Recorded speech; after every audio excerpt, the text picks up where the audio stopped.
antimicrobial resistance, we mean the bacteria that or the microorganisms, these small microorganisms that cause infectious diseases in humans and animals.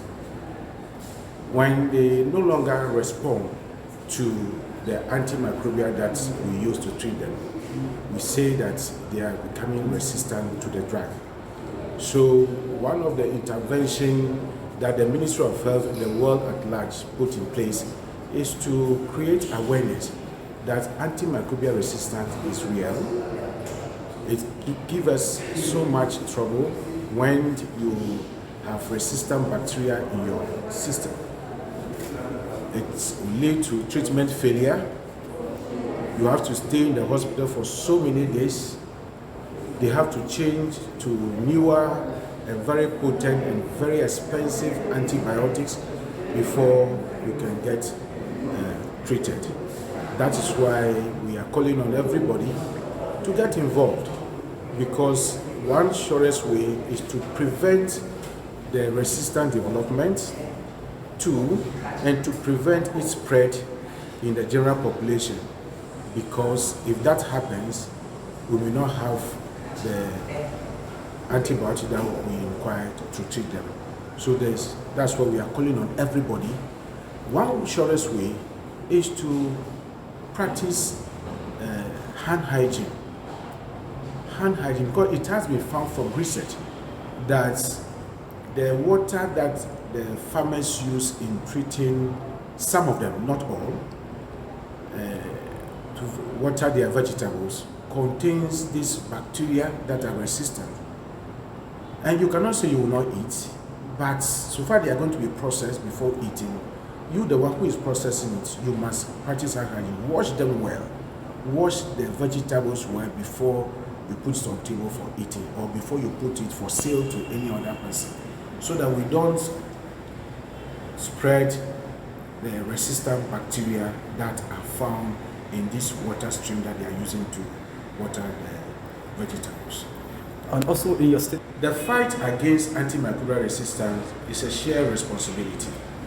One sector cannot fight this battle. Government must be involved, create the enabling environments for research to be done. Some of the interventions need government call in, so that the government will provide the necessary amenities to do that. For instance, we should be able to identify these resistant bacteria in our hospital settings through the laboratories. So it's not every hospital or even teaching hospital that has the ability to do culture and sensitivity. So that's why every stakeholder, partners, donors can also support. The fact is that antimicrobial resistance is not only for human health. It is also happening in animal health, poultry farms, pigs, and all the other farms that we can think about, aquaculture, fisheries. They also experience antimicrobial resistance.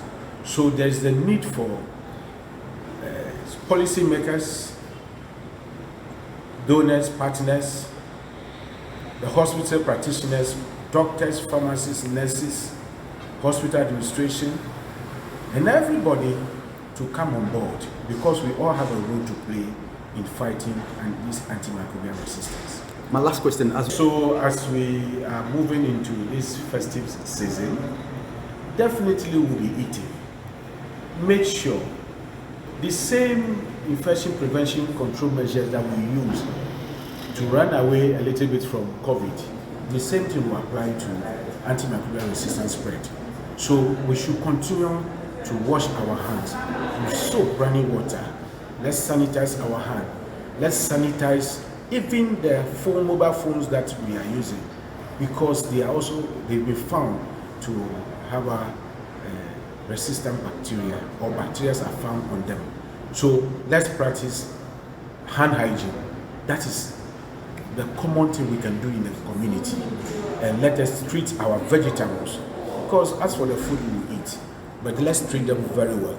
If you buy meat products from the market, abattoir, whilst you are preparing, wash them well before you cook, and cook them well so that we don't eat the disease-causing germs that will give us trouble.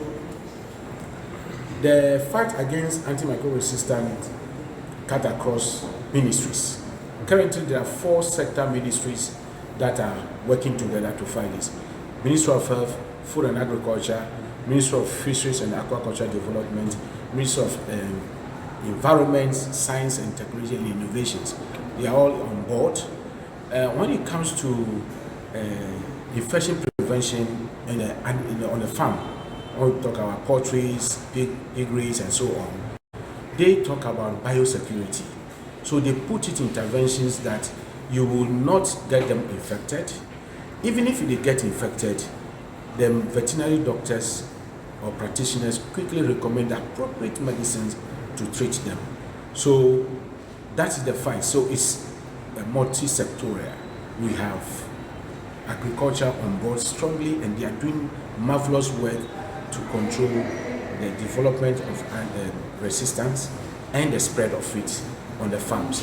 Because if you get, as I said earlier, if you get a resistant bacteria on your farm, it will be difficult for you to treat the animals, and you end up losing them. That is why you see your investment going down the drain. Please, your name. If nothing is done, by 2050, it has been estimated, based on the current data, that in 2050, every 3 seconds, antimicrobial resistance could result in 1 person's death. That is a serious situation. And how sustainable? Raising the awareness now, and we practice infection prevention and control measures on the farms to have biosecurity measures in place. It means that the development of resistance will be slowed down, and then the spread of the resistance that will be developed, definitely some will come, but the spread of it is curtailed. So when we do that, that projections will not come to pass because we have put in interventions. My name is Saviour Yevutsey. I am the head of AMR Coordinating Secretariat of the Ministry of Health, and then the head of Drug Policy Units of the Ministry of Health.